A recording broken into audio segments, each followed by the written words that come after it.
Time now for your forewarned weather with Thomas Keyboy.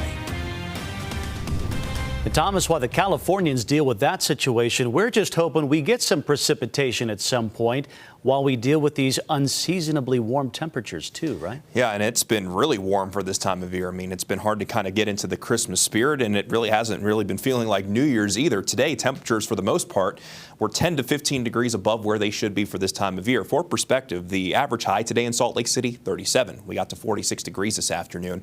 While St. George typically sees low 50s this time of year, we got to 57, while Cedar City, which is typically around 40 degrees most afternoons this time of the year, got to 54 degrees. So if you were in southern Utah, it was a beautiful day to spend some time outside. But even though we are seeing that warmth up in northern Utah, it really hasn't been great to spend some time outside because our weather pattern has been quiet and we have been looking at that inversion haze. Now, when you get up into the mountains, you don't need to worry about that haze. Snow Basin looking absolutely incredible. Twinkling stars above, calm conditions down below. Mount Ogden always looking beautiful.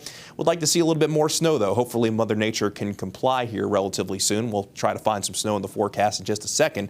But as we currently stand, temperatures are mainly sitting in the 20s and 30s, and Salt Lake City is sitting at the same temperature as Ogden at 34, while St. George, you're currently sitting at 50 degrees. It's still pretty pleasant across the southwest desert. Overnight lows tonight will mainly be dropping into the 20s and 30s for most. It will be a fraction warmer tonight compared to what we saw last night, and our above average warmth is going to continue for our Saturday as well. However, we will see increased clouds because high pressure is right now in the process of moving away, and some moisture is going to try to filter in, even though we'll be looking at mainly dry skies. Throughout the northern half of the state, daytime highs tomorrow are mainly going to be in the 30s and 40s, while along the Wasatch Front and the Wasatch Back for that matter, daytime highs will be in the mid to upper 40s. Could get to 48 degrees in both Salt Lake City and Heber, while Park City well above where we should be for this time of year with a daytime high of 44. For perspective, the average high in Park City is right around freezing.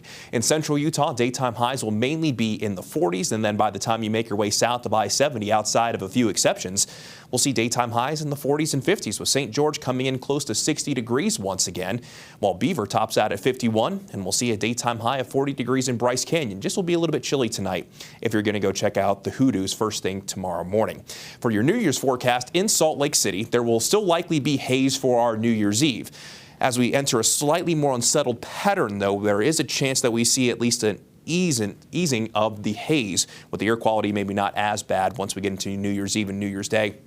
And you can see on New Year's Day, a daytime high closer to where we should be for this time of year, and at least a slight chance of wet weather, while down in St. George and for southern Utah, there will be a slight chance both Sunday and New Year's Day on Monday. And instead of daytime highs in the upper 50s in St. George, daytime highs mainly going to be in the low to mid 50s. Still going to be chilly at night, and that's really how it's going to be across the state. So if you're planning on being out at midnight for New Year's, definitely make sure that you dress appropriately. Let's go ahead and begin the Futurecast. I'll stop this at 7 o'clock tomorrow morning, and there's the high pressure moving out of the way.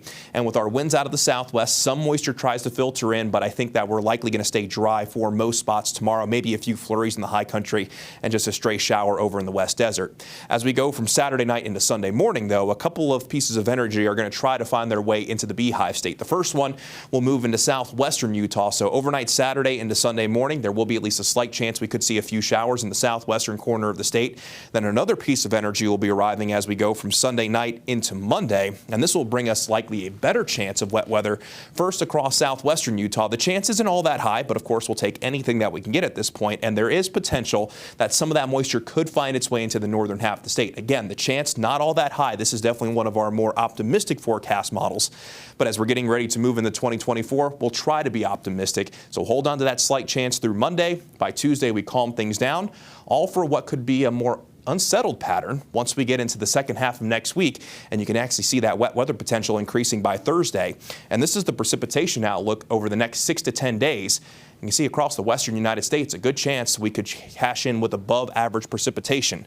We'll keep our fingers crossed and keep you posted on how things look in the days ahead. And St. George will be in the upper 50s tomorrow, then daytime highs settling into the low and mid 50s as we move into the first week of 2024. Maybe another return chance of rain by Thursday, and then next weekend, at this point, I think probably brings us the best chance of wet weather. And along the Wasatch Front, mostly cloudy with hazy conditions tomorrow. A fraction less haze on Sunday, a slight chance of some wet weather as we start 2024. Then daytime highs in the upper 30s and low 40s with a chance of rain and snow returning on Thursday. like we've been saying, keeping our fingers crossed. I got the snow tie, trying to make sure it happens. We're doing the best we can here. Okay, that's our resolution, right? More moisture. More moisture, year, right? more snow.